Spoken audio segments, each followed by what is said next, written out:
भंगरी करून मातीत पाय रोवतो, विजयाचे डोळ्यामधून भाव पेरतो, विजयाचे डोळ्यामधून भाव पेरतो. गुलाल लागावा माती मालकाच्या, गुलाल लागावा माती मालकाच्या, म्हणून नंदी जिंकेपर्यंत धाव घेतो, म्हणून नंदी जिंकेपर्यंत धाव घेतो. बैलगाडा शर्यतीवर आधारित असं एक गीत आपणासाठी घेऊन येत आहेत इयत्ता चौथीचे विद्यार्थी. गीताचे बोल आहेत, आला बैलगाडा, आला बैलगाडा.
आले तुफान किती जिद्द ना सोडली, झेप घेतली आकाशी, स्वप्ने झाली पुरी.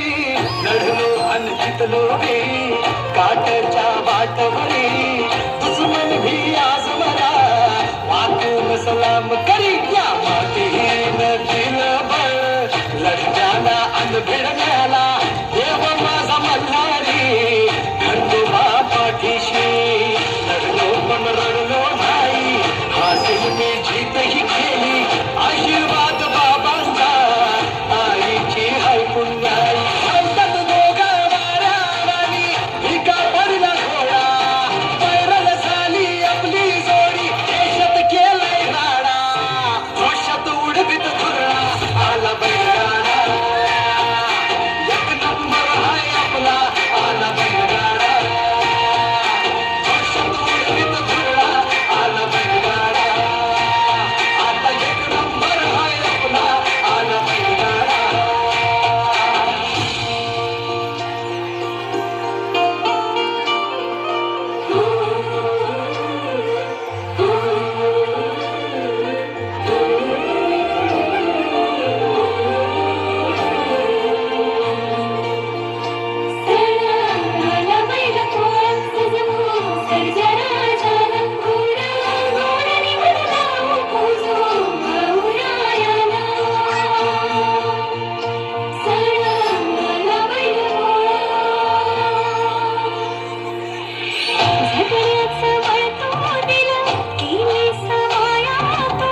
शर्यती सर्वांचं स्वागत म्हणजे एकदम स्वागत.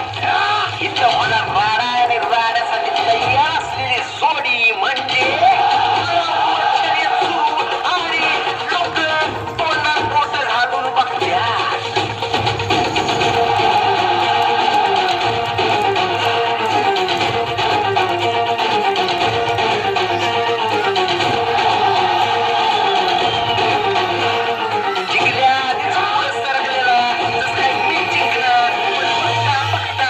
विशालच्या देवानं मारली बाजी एकदम टिपटाप. असं कुठलंच गाव नाही तिथं विशालच्या देवाचं नाव नाही.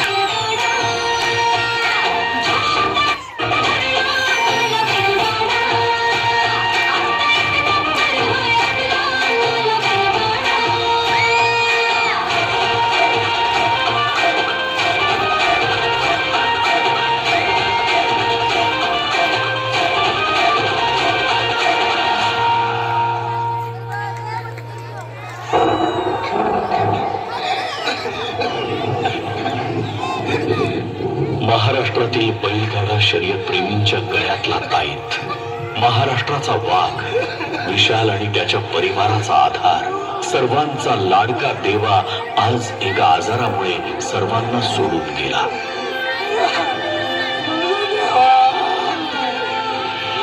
बैलाचं आणि शेतकऱ्याचं नातं काय हे सांगायला हा आक्रोश पुरेसा आहे. पोटच्या बाळाप्रमाणे वाढवलेला बैल अनेक बांधवांनी गमावलाय. कोणी वयामुळे, कोणी दुष्काळात, कोणी पुरामध्ये, तर कोणी लंपी सारख्या आजारात. कितीही संकट आली, अडचणी आल्या, तरीही महाराष्ट्रातला शेतकरी कधीच हार मानत नाही. तो पुन्हा उभा राहतो, नव्याने सुरुवात करतो. देवा गेल्याचं दुःख पोटात घालून तो पुन्हा सज्ज होतो महाराष्ट्र गाजवायला. नव्या उमेदीने, नव्या जोमाने, नव्या सर्जाच्या सोबतीने. काही वर्षात पुन्हा येईल आपला छोटा देवा, बैलगाडा शर्यतीत राडा घालायला आणि महाराष्ट्राच्या गळ्यातला पुन्हा एकदा ताईत बनायला.